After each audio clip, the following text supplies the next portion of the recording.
रुष्ट हुए।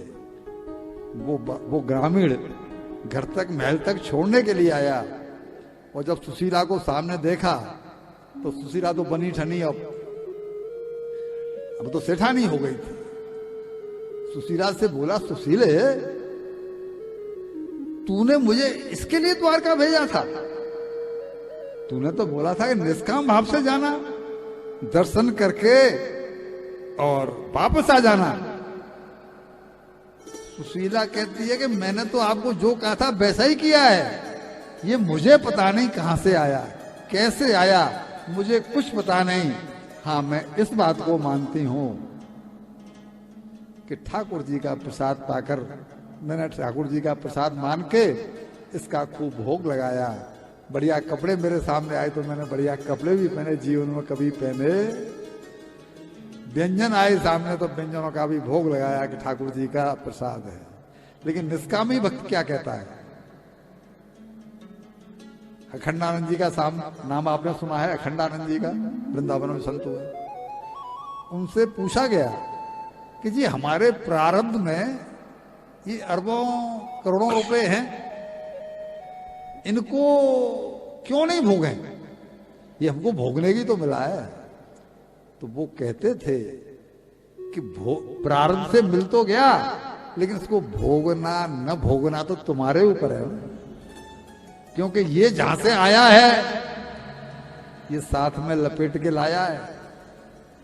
जब तुम इसे भोगोगे तो तुमसे अपराध वही यहां पर है। उन्होंने कहा कि उन्होंने दिया, पर तुमने इसका भोग क्यों लगाया?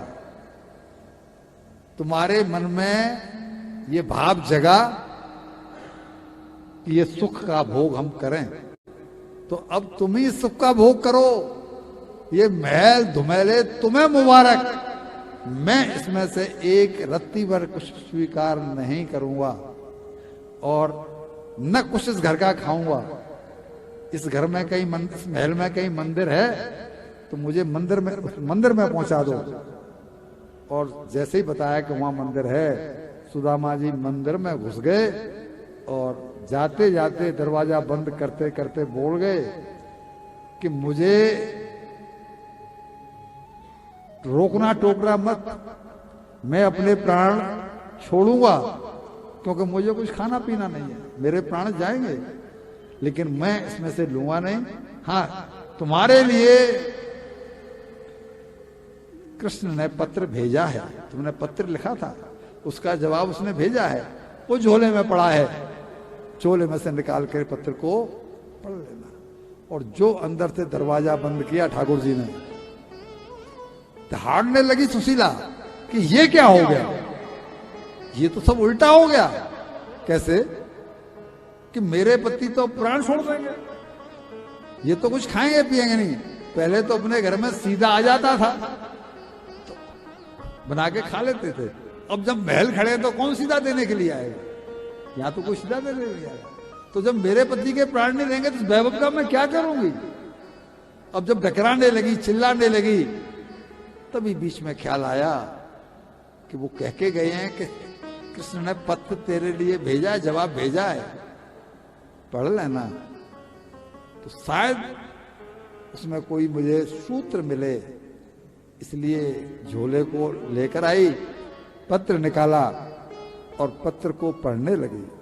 ठाकुर जी से कहती है कि अपना ये ले जाओ सब सामान, मुझे नहीं चाहिए कुछ भी, ये वैभव मुझे नहीं चाहिए, मुझे मेरे पति चाहिए।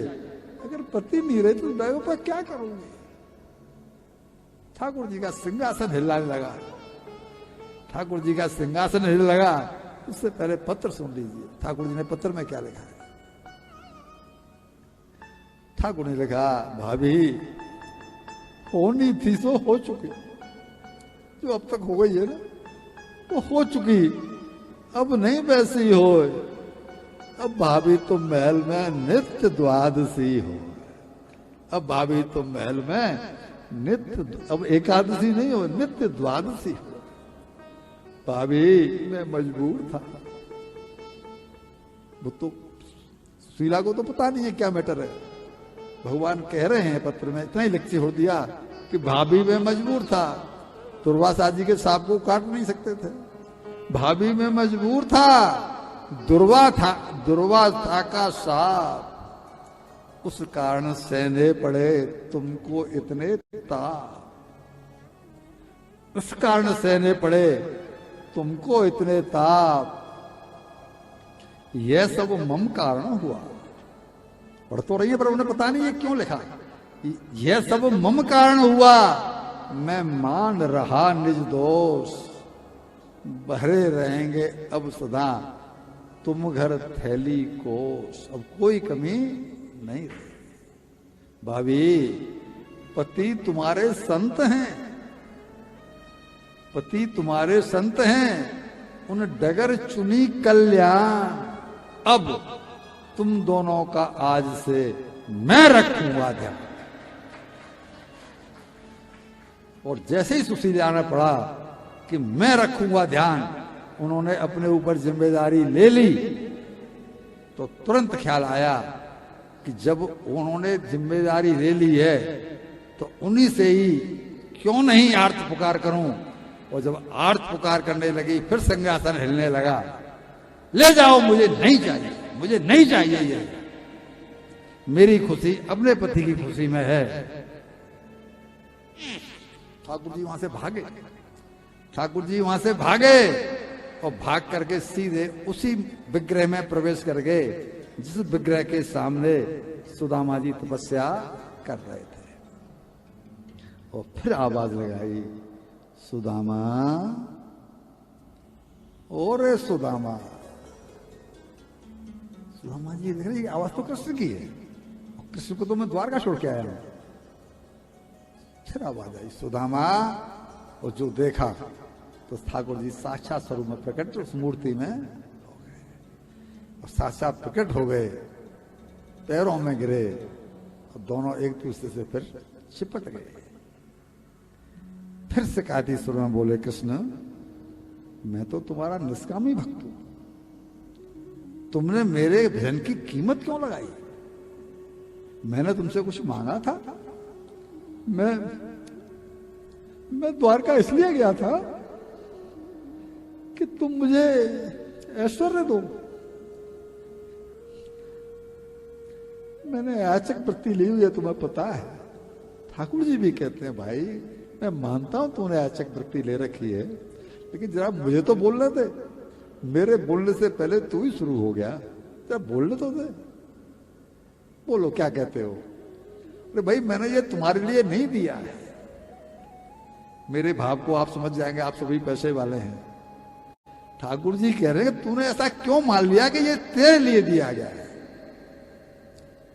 तेरी शिकायत मुझसे इसीलिए तो है कि तू कराएगा, तुमने ये महल मेरे लिए दिए हैं। तूने भाभी को इसीलिए तो डांटा कि तुझे लगता है कि ये सब तेरे लिए दिए हैं। अरे भाई, ये मैंने तेरे लिए नहीं दिए हैं। तुझे तो मैंने ट्रस्टी बनाया है, तुझे तो मैंने मैनेजर बनाया है। ये सब और लोगों के कल्याण के लिए है। तूने अपना मान क्यों लिया?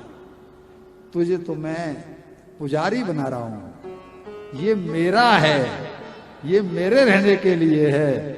अच्छा, मेरी एक बात का जवाब दे, तेरा वहम दूर कर दूं कि जिस मंदिर में मैं खड़ा हूं, ये मंदिर तूने बनाया? सुदामा जी बोले, नहीं। जो विग्रह यहां पर बना था, वो विग्रह तूने बनाया? स्वामी जी बोले, नहीं। तो फिर तूने अपना क्यों मान लिया? ये मैंने अपने घर के लिए ये महल बनाया, सुदामापुरी मैंने अपने रहने के लिए बनाया। मैं तुझे तो केवल निमित्त बना रहा हूं रे। ये पैसे से तू भंडारे कर, 56 वो खिला लोगों को। ये साधु संत हैं, इनकी देखभाल कौन करेगा?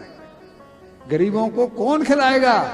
अरे मैं जिसको अमीर बनाता हूं उसको ये कहता हूं कि मैं तुझे निमित्त बना रहा हूं, तेरे यहां कोई कमी नहीं रहेगी, लेकिन इसे अपने भोग तक सीमित मत रखना, इसको बांटते रहना। अर्जुन को बोला है ना कि